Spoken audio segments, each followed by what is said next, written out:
এক ভাগে ইসলামী শক্তির অর্থ, আর এক ভাগে অনিসলামী শক্তির অর্থ। এই দুই শক্তি লড়াই হবে, হক এবং বাতিলের লড়াই হবে।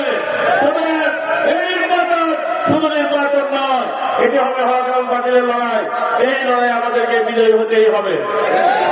বন্ধুগণ, আমরা দেখেছি বাংলাদেশ 54 বছর স্বাধীন হয়েছে, কিন্তু এই দেশের উন্নয়ন হয় নাই। বরং এই দেশটি দুর্নীতি, দুঃশাসন, জুলুম, নিপীড়ন, চাঁদাবাজিতে ছেড়ে গিয়েছে। আজকে আমরা লক্ষ্য করছি আমাদের সাথে যে সকল দেশ স্বাধীন হয়েছে, মালয়েশিয়া, ইন্দোনেশিয়া, সিঙ্গাপুর, কাতার, কুয়েত, আরবেরা, তারা উন্নয়নের শিক্ষা লাভ করেছে। অথচ আজ আমরা মিষ্টিদের কাজে রয়ে গেছি, দরিদ্র দেশের আন্দোলনে রয়ে গিয়েছি।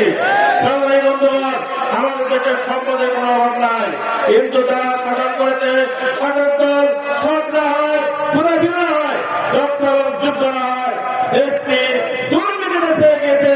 এবং আমার দুর্ভাগ্যে বাংলাদেশ বিশ্বের মুখে বারবার দুর্নীতিতে চ্যাম্পিয়ন হয়েছে। সংগ্রামী বন্ধুগণ, আমরা মনে করি এই দুর্নীতি, দুঃশাসন, চাঁদাবাজি অবসানের সময় যেতে আগামী 12 ফেব্রুয়ারি নির্বাচন। সুতরাং আমরা চাই আগামী বাংলাদেশ হবে একটি সমৃদ্ধ বাংলাদেশ, মানবিক বাংলাদেশ এবং সমাজ কল্যাণের বাংলাদেশ, যে বাংলাদেশে সকলের অধিকার সুরক্ষিত হবে।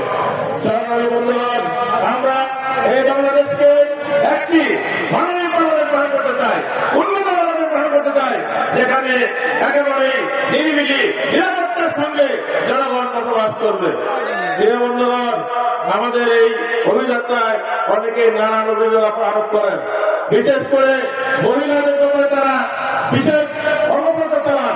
তারা বলেন জামাতে তাদের ক্ষমতায় গেলে মহিলাদেরকে ঘোড়ার মধ্যে করে রাখবে, সম্পূর্ণ অপপ্রচার।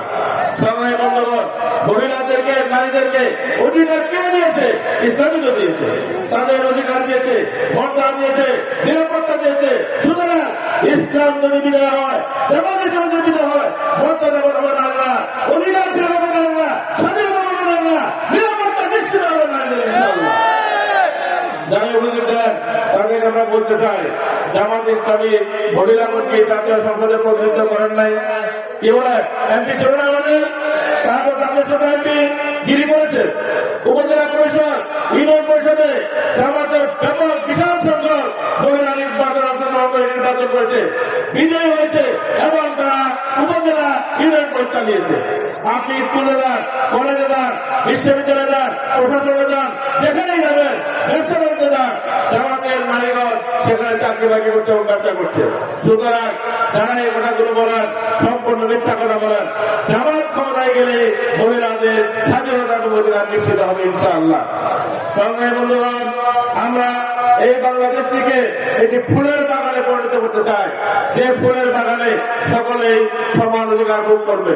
একটি বাগানে যেমন বিভিন্ন শ্রেণীর ফুল হলে সে বাগান সৌন্দর্য বর্ণিত হয়, ঠিক তেমনি বাংলাদেশ জাতি, ধর্ম, বর্ণ নির্বিশেষে সকলকে নিয়ে আমরা একটি কল্যাণ গড়ে তুলতে চাই, যেখানে মুসলমানরা অধিকার ভোগ করবে, যেমন হিন্দুরা অধিকার ভোগ করবে, খ্রিস্টান ও বৌদ্ধরা তেমনি অধিকার ভোগ করবে, যেখানে জাতি, ধর্ম, বর্ণের কোনো ভেদাভেদ থাকবে না, সকলেই নাগরিক সুবিধা সমান ভোগ করবে ইনশাআল্লাহ। এমনটি বাংলাদেশ গড়ে তুলতে চাই। এই জন্য আমরা মুসলিম ভাইদেরকে আহ্বান জানাতে চাই, একটি সুন্দর, সমৃদ্ধ, সুখী বাংলাদেশ করার জন্য আপনাদেরকে এগিয়ে আসতে হবে, যাতে আমরা তেমন বাংলাদেশ গড়ে তুলতে পারি।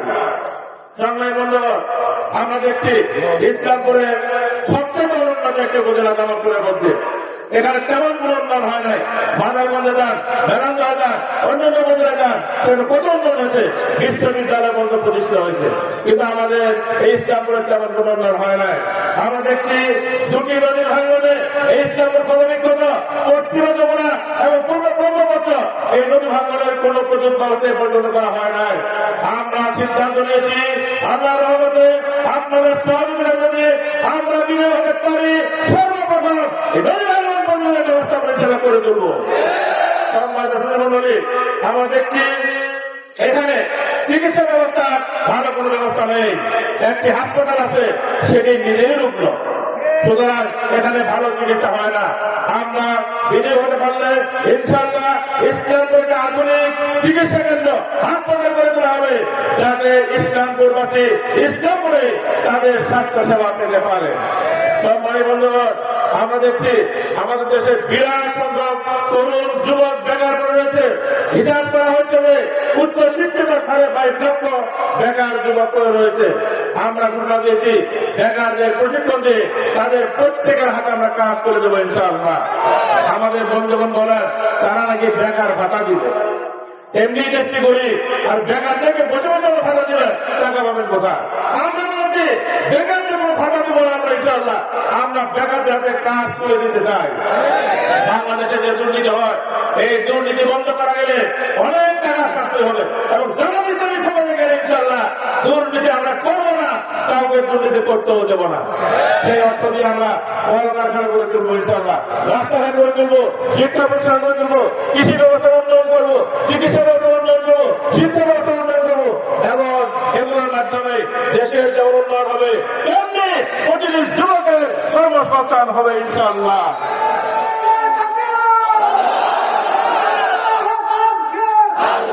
এজন্য আমরা পরিষ্কার বলে দিয়েছি আমরা বেকার ভাবে বিশ্বাসী নই, আমরা বেকার যুবকদের হাতে কাজ তুলে দেবো ইনশাআল্লাহ।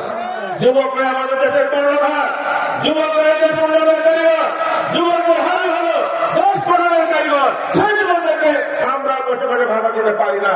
যুবকরা তোমরা এগিয়ে যাও, যদি আমরা ক্ষমতায় যেতে পারি দেশ চালনায় তোমার আগে থাকবা, আমরা পিছন থেকে তোমাদেরকে সহযোগিতা করবো ইনশাআল্লাহ। সংগ্রামী বন্ধুগণ, আমরা দেখছি যে ইসলামপুরের নদী ভাঙনের কারণে হতদরিদ্রের সংখ্যা অনেক বেশি, যাদের কল্যাণে কেউ কোনো ব্যবস্থা করে না, এমনকি এই গরিব দরিদ্রকে আরো শোষণ করা হয়। আমরা শুনেছি যে সরকার গরিবদের জন্য পড়তে বাহিনীর কাজ নাকি দেয়, সেই কাজে নাকি দুর্বৃত্তরা 5 থেকে 10 হাজার টাকায় বিক্রি করে। গরিবদের কারো শোষণ করা হচ্ছে। সুতরাং আমরা যে সমাজে দিতে পারি গরিবদের সেবাই হবে আমাদের মূল লক্ষ্য। আমরা বলেছি আমরা ক্ষমতায় গেলে আমরা শাসক হবো না, আমরা হবো সেবক ইনশাআল্লাহ। জনগণের সেবাই হবে আমাদের মূল লক্ষ্য, মূল কাজ। সংগ্রামী বন্ধুগণ, আমাদের বন্ধুগণ নাকি আবার এখন ফ্যামিলি কার্ডকে হাজির করেছে। ফ্যামিলি কার্ডটা কি দিবে, কি করবে? কার্ড দিয়ে বলছে যে এই কার্ড রাখেন 20,000 টাকা পাবে।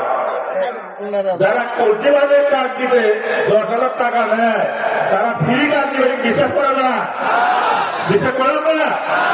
আমি বলেছি আপনারা আপনাদের কাছে কার্ড নিয়ে গেলে কার্ড নেবেন এবং বলবেন যে এই মাসের 20,000 টাকা দিয়ে যাও।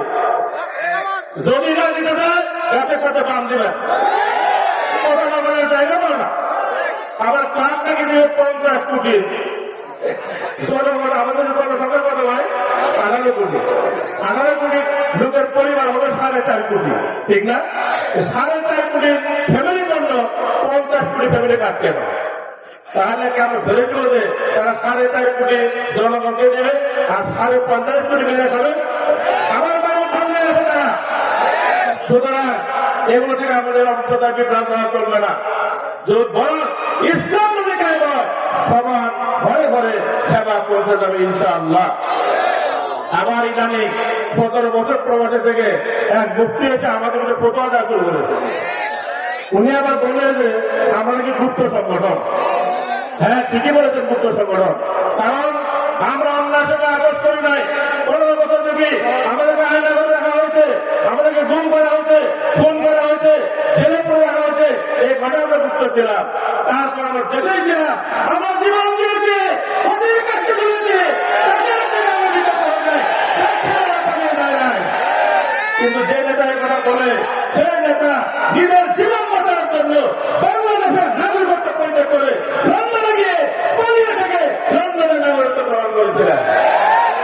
এই ধরনের নেতার দ্বারা দেশের উন্নয়ন হতে পারে না, দেশ প্রিয় নেতা হতে পারে না। যারা জনগণকে বিপদে ফেলে নিজের জীবনে পালিয়ে যায় তাদের দেশের নেতৃত্ব দেয় কোন অধিকার নাই। এই দেশের নেতৃত্ব তারাই দিবে যারা জেল জুলুম কেটেছে, ফাঁসির মধ্যে ঝুলেছে, গুলির মুখে বুক পেতে দিয়ে জীবন দিয়েছে, তারপর রাস্তায় পায় দেশের জনগণকে দেখতে নেয়। তারাই হল দেশের জনপ্রিয় দল, তারাই দেশকে ভালোবাসে, জনগণকে ভালোবাসে। সুতরাং তাদেরকে বন্ধু হিসেবে গ্রহণ ভাইরা, আজকে কৃষি প্রধানের দেশে কৃষকদের জন্য ভর্তুকি দেওয়া হয় না। এখন আবার তারা নাকি কৃষি কার্ডও দিচ্ছে, মানে কার্ডের ব্যাপারটা বলতে আর কি, কৃষি কার্ড দিচ্ছে। আপনাদের কৃষি কার্ড দিচ্ছে, আপনাদেরকে বলে নাই, জনগণের বলে নাই। এক সময় জনগণ সারা থেকে গুলি খেয়ে বলেছে, আপনাকে আবার এই কার্ড দিয়ে কৃষিকার্যের জন্য মারা বন্ধ করতেছেন কিনা, সেটাও দেখার বিষয়। সুতরাং আমরা কৃষি ব্যবস্থার উন্নয়ন করবো, কৃষকের ভর্তুকি দেব এবং কৃষকদের উন্নয়নের জন্য যা করা দরকার তাই করবো। কারণ কৃষকের উন্নয়ন ছাড়া বাংলাদেশের উন্নয়ন সম্ভব নয়। আমাদের দেশে করাপশন এমন ভাবে থেকে বসেছে যেটা সীমা সংখ্যা নাই, একেবারে বেশি পরিমাণ। আমাদের একজন প্রতিবন্ধী ছিল, বসেন নিচে আসতেছে, বসেন। আমাদের একজন প্রতিবন্ধী ছিল, পরিকল্পনা প্রতিবন্ধী। এই পরিকল্পনা প্রতিবন্ধী এক সময় এক হাত বসেন নিচে আসতেছে আমাদের। তিনি এক জায়গায় পরিকল্পনা ঘোষণা দিয়েছিলেন, করেছিলেন আমরা দেশের উন্নয়ন করবো কি করে। আমরা কেন্দ্র থেকে 100 টাকা দিলে জায়গা মতো মাত্র 10 টাকা বলছে, আর 90 টাকায় খাওয়া হয়ে যায়। এইরকম যে দুর্নীতি, এই দুর্নীতিকে থামাতে না পারলে আমরা দেশের উন্নয়ন করতে পারবো না। আর দুর্নীতি এগুলো বন্ধ করার মতো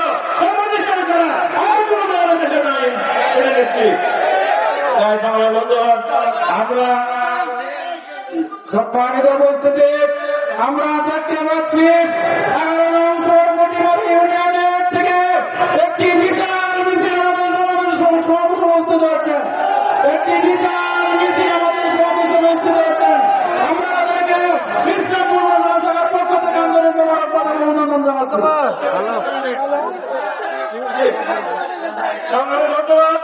আমরা আলোচনা শেষ করছি, আমাদের মিছিল হবে। সুতরাং আমি আপনার কাছে অনুরোধ করবো, এই দেশের পরিবর্তনের জন্য আগামী 12 তারিখে সকলকে মিলে কেন্দ্রে যেতে হবে।